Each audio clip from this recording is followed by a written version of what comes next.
So with Sunday's game, will Rasmus Hojlund be available to make his debut? Yes. So we had a good training week, and so tomorrow we have a final training. But he's doing well. He's responding well. So he will be available for Sunday game.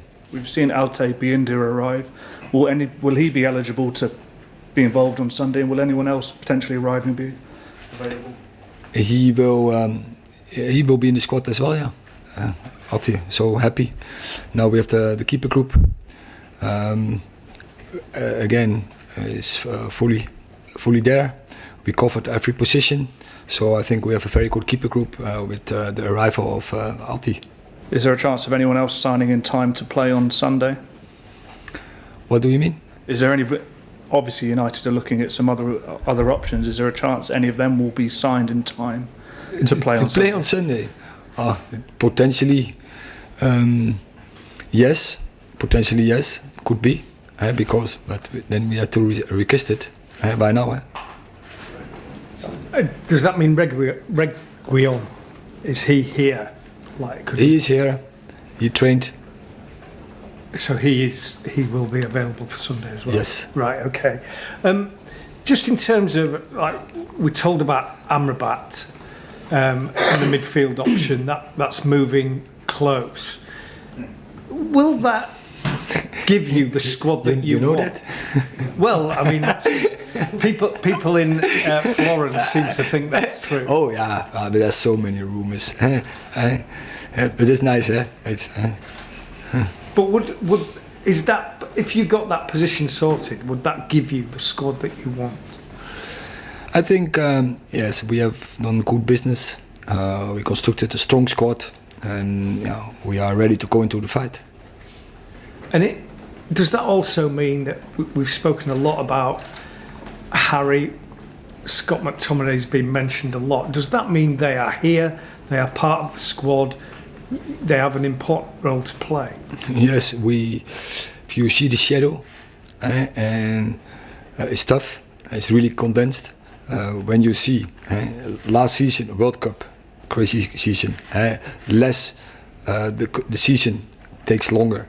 2 weeks. We played the FA Cup final 1 week longer. We had a short break where we really condensed pre-season again. So we need numbers, but also need not only numbers. You need also the numbers have to be quality. And I think with this squad we have the depth and we have quality players in, and we can be variable in variety systems, and we are happy with it. And what I said, we are ready to go into the fight. Hey, Altay Bayındır, what do you like about him? He'll be the first Turkish player to play for Manchester United as well, so a big moment for Turkish football fans as well.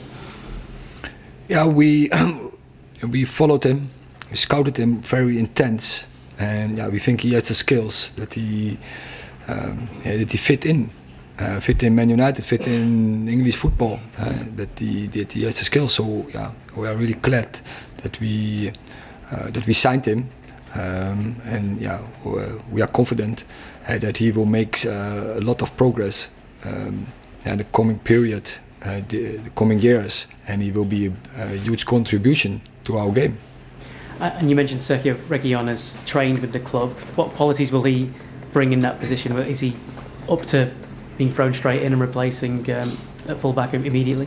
He's a very experienced player. Player for big clubs, already a lot of games in La Liga, in Premier League. So he has, I think, a very good background. We have seen he can play very intense football. So we are happy. While we had a problem with Luke Shaw injured, Time Malasia injured, for a long time out. So I think we responded very well on that emergency situation. And Sofian Amrabat, I know he's a player you worked with at FC Utrecht. Again, really a player who could make a difference this side? I can't tell, because I don't know if we can sign. So if we have news, we will report it immediately. One more, if I may. Andre Onana, quite cryptic on social media about whether he might be playing for Cameroon and coming back to the side there after withdrawing from international football. Do you know any more about that? Because obviously the Africa Cup of Nations is in the Ivory Coast this year in January, and there'd be an impact if he does play. I know everything about it, so of course we spoke about that situation before we signed him, and we will be in good contact with Andre how to deal with the situation. So is he able to play for Cameroon again? But I said I'm in good contact with Andre, and we are on the same page. We know what to do, and also we know how we constructed the squad, how we can deal with it. But as I said, we have to speak about, and then we will make a decision. Last question in this section, PLP.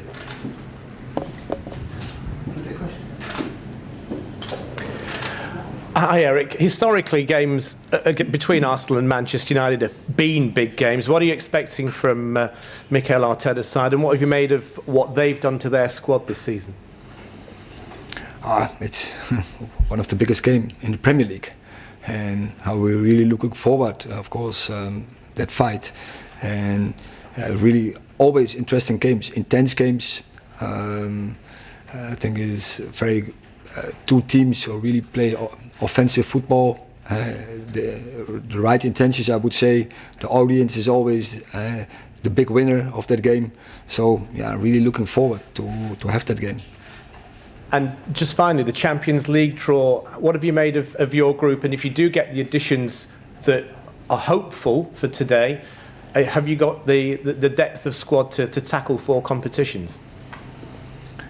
I think, but therefore we need, as you say, we need the depth to go into the 4 competitions, but also our players, the most of them are international players for the nations, so they will go all over the world. So we have to cover that. We have to be prepared for that situation, that we always can put a competitive team on the pitch.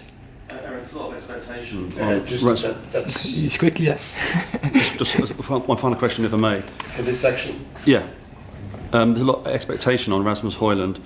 Are you expecting him to make an immediate impact, or do people, fans in particular, you and the coaching staff, have to be patient with him? Because there's a big focus on him, isn't there? It's a big spotlight. I think for every player, it's a big spotlight. At United, you have to perform. And so in every position and every player. Is he fit enough to start this weekend, would you say? Or was that too soon? Well, I think he's ready to start.